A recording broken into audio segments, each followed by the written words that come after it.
Hey friend, welcome to Grounded, the Vestibular podcast. I'm Dr. Madison Oak, aka the Vertigo Doctor.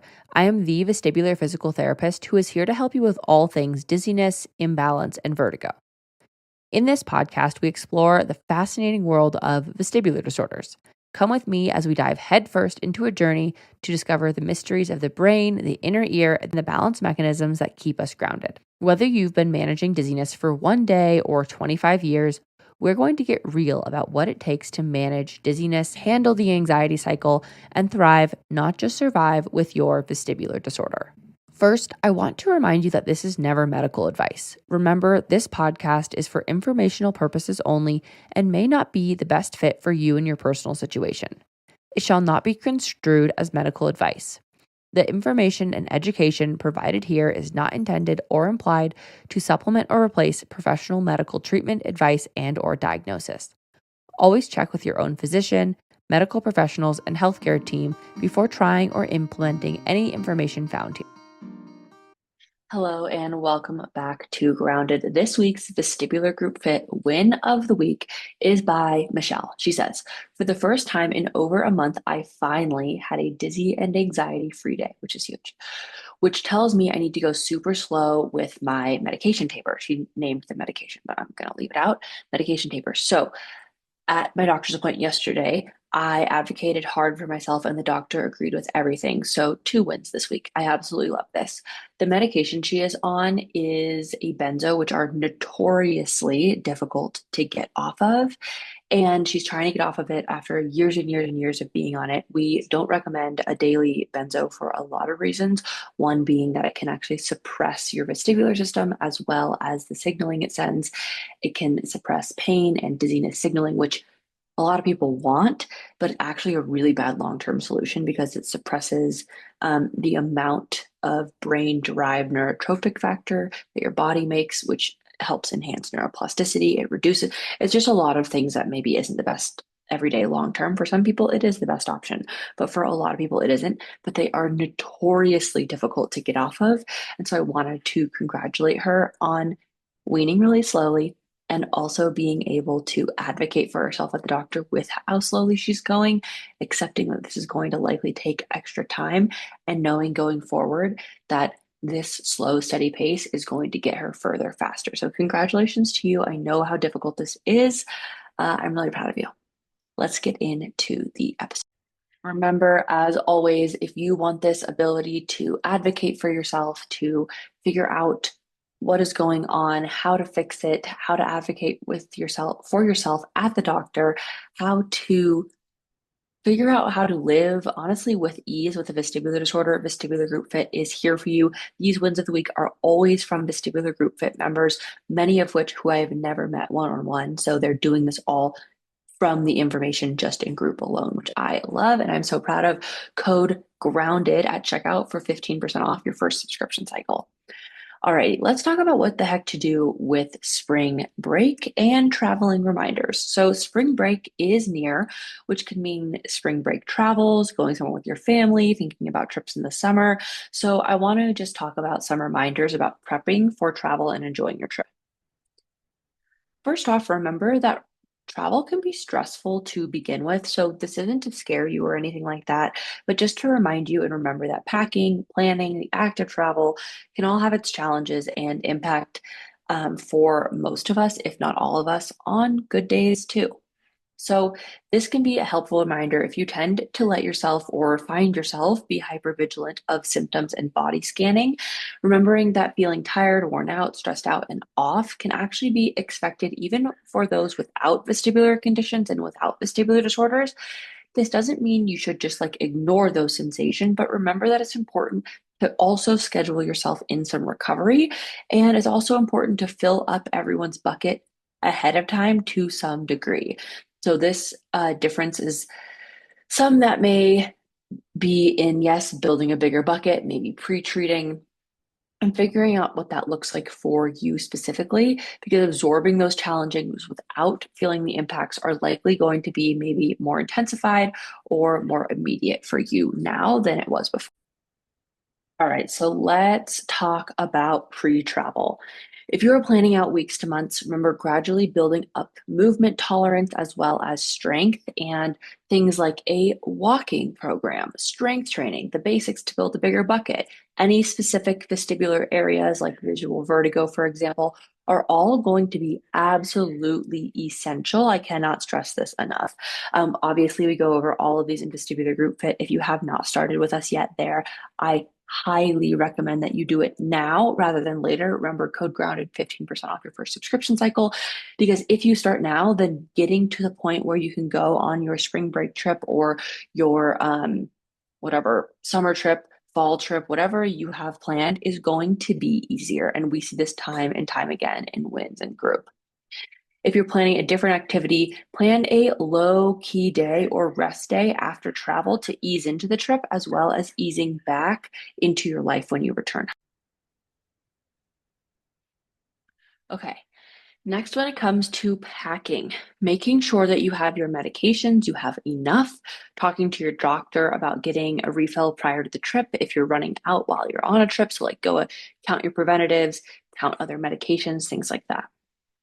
If you're a nervous traveler, also talking to your doctor about having something to help with the anxiety for the travel portion itself, it can also be really helpful generally to try and figure out like, do I need something during my trip to suppress my vestibular system during like the flight or something like that? Obviously, if you are going to be the driver, that's not the best idea. But if you're going on a plane, sometimes that can be really helpful. Talking to your doctor about pre-treatment, which of course we go over in group as well. All of those different types of things can be helpful. If you are concerned about ear pressure changes, asking your doctor about a decongestant or getting a pair of ear planes, which you can get on Amazon really easily, pre-packing all your typical supplements just to make sure that they're easy to take while you're on a trip. Do not forget them. So many people are like, it's just supplements. I don't need them for your trip. That can literally ruin your trip. So do not forget them. Nausea bands, other things in your toolkit. So nausea bands, relief bands, nausea stick, like the one from Ruwell, other essential oils. Um, there's one that starts with an F, I think, that's in the UK that people really like. Earplanes for flying or driving in high elevations, eye mask, neck travel pillow, water, snacks, hat, Avalux glasses. The discount code for Avalux glasses as well as Ruwell is Vertigo Doc, VERTIGODOC, all caps at checkout. Start packing early, earlier than what you think you need to. If you're I pack the night before or even like 2 days before kind of person, start thinking about it or even making a list a couple of weeks ahead of time. Honestly, this gives you time to think of new things you can put in your bag. Maybe you forgot something on your list and you're like, well, I need to go to the store and get that instead of it being like 10 o'clock the night before and being like, oh my God, I need to go to Target, but it's closed. Consider a mask, hand sanitizer, or wipes at the airport to reduce the chance of illness. Thinking about like zinc or vitamin C starting a couple weeks before as well. Remember, getting sick and inflammation increases your risk of having more dizziness symptoms. So, other things that can help are going to be compression socks for flying. Make sure you are trialing them um, beforehand to make sure you actually like them, find them useful, they're not too tight or too loose or whatever. If you're traveling often, it can also be nice to have an extra pair of things that are like your travel version. So people have like travel skincare, maybe you have um, extra PJs or a pillow or something like that you already have packed. So it's not just like a last minute add in. And then also, you can have default travel shoes that work well for activities that just live in your suitcase, especially if they're like easier to get on and off during TSA. Good for walking around in so that you don't have to just like pack your everyday shoes in your travel bag ahead of time. Always having extra snacks for travel and a water bottle, loading up the car if driving to the airport the night before, if possible, or have in the garage to grab and go. I know my husband and I always pack the car the night before, but we also live in a, and we knock on wood, extremely safe place that like no one's gonna steal all the things out of the back of my car. So everyone's different. Prep a playlist of relaxing songs, music, meditations, things like that. Charge up devices like your headphones and have backups that are plug in if possible. Airport pre-planning, making sure that you're pre-planning this. So if you are new to an airport, explore their website, understand any construction or shuttles that need to be between terminals, anticipate and plan more time as needed. There is a sunflower program at most, if not all airports. So I would look into that too. It's Sunflowers for Disabilities that can help you more easily be recognized as a person who might need help in the airport or physically getting help as well. But then also understanding how each airport does accommodations like wheelchair or electric carts to gates. This can be helpful through TSA or further distances, depending on how unsure you are or just if you're new to navigating that airport. And then also sometimes the sunflower program at airports can also open up like quieter rooms to wait, boarding earlier than other passengers or later than other passengers. I honestly think boarding later is better than boarding earlier, so long as you still have your stuff checked or your stuff like can be on with you. Like they're not going to gate check it if that's not what you want. But also checking your bags can be better at the airport, just like less stress, things like that. Some airports, I know the Minneapolis airport does this. You can schedule a TSA appointment to go through security if you don't have pre-check or clear to reduce stress. And then consider, like I said, checking your bags to reduce items to carry through the airport. And then you don't have to like put stuff up overhead, especially if you have like neck, shoulder issues going on as well.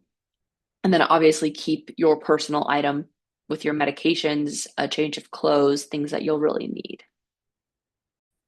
Another thing to consider is going to be your flights. So morning flights tend to have reduced chance of delays, and also they tend to have an easier time with turbulence and stuff like that. So thinking about that with a flight can be helpful. The hotter it gets during the day, so during the daytime when it's warmer, the more of a pressure fluctuation basically you're going to have between the ground, mountains, and the sky. And so when you hit these pressure fluctuations and these temperature differentials and then go over mountains, there's going to be more turbulence. So just thinking about that. Reducing layovers as much as possible. Having really short layovers can be stressful, especially if there's a delay, but having really long layovers is also problematic. So when you're looking into flights, do think about that. Not feeling super rushed, but also not having to sit in the airport all day. Plane sitting, there's no best place. Some people really like the front because it's like less smelly, less like loud, stuff like that. But some other people are like, I like to sit right over the wing because that's where basically the least bouncing is going to happen. Noise canceling headphones as well as earplugs. So I would wear like this type of headphone if you're watching on YouTube. They're over ear noise canceling ones, and then also a pair of earplanes inside my ears, which will help with the pressure. Window seats can be nice to have because you can see out on the horizon. You can turn on the air to like blow directly in your face, which can be helpful. But an aisle seat is also great. Obviously, you can still do the air in the aisle seat, but you can get up as needed and move around more to use the restroom more easily without having to bother other people, which I know can be a barrier for some people. Some like the middle more. That's obviously your preference, but I feel like that's the least desirable place to sit. But there's definitely pros and cons for aisle and for the aisle and for the window. Try to keep your legs, ankles moving, doing ankle circles, ankle like heel raises, stuff like that. Wearing closed-toed shoes, keeping them on during the flight can also act like minor compression, but wearing compression socks also great. If you're thinking about car travel, packing up the night before, passenger seats, if you're not the driver, making sure that you're staring out of the horizon, have the AC on or the window open, lots of snacks, lots of ginger, lots of spearmint tasting stuff. Having tools within easy reach, and then feeling better as a driver, taking a break and acting like the driver also to anticipate movements. And try to stick to a typical route if you do this drive often to support your body and kind of the expectations. Okay, when it comes to the travel day itself, making sure that your clothes are very comfortable. You have layers on, nothing is too tight. Sticking to your typical routine, right? Making sure that you are trying to get up at the same time, taking your medications, your supplements, having your water, electrolytes, whatever. Having your morning routine, maybe it's a little bit lighter than normal. We've talked about morning routines on this podcast, allowing for rest and airport navigation, not to feel rushed during any part of the travel day. Focus on one step at a time. Like, don't fast forward 17 steps to where you might miss your flight, right? Like, what needs to happen right now? Be really present in the moment if you can. Gentle movement, snacks, hydration throughout the day obviously are going to be helpful as well. Post travel, when you reach the destination, take it easy, take it slow. Do not hit the ground running with, like, number one, we're going to go on this giant hike. Give yourself time to settle in, do some gentle movement, maybe stretching, take a nap, maybe. Try not to nap too much, but um, a quick nap can always be helpful, like 20, 30-ish minutes. And then again, build in that flexible first day. Of course, we talk more about travel in depth, as well as driving, how to return to driving, how to go on road trips, boat trips, plane trips, you name it, in Vestibular Group Fit, as always. If you have any questions about this, that is where it is best to find me. If you have questions, I can try to reach out. You can try to reach out on Instagram. I definitely cannot answer nearly as many questions there as I do and can in Vestibular Group Fit. If you want 15% off your first subscription cycle, you use the code grounded at checkout, or there's actually going to be a sale next week for Women's Day. So keep your eyes out for that as well. I love you. I'll see you next time on the podcast. Same time, same place. Bye.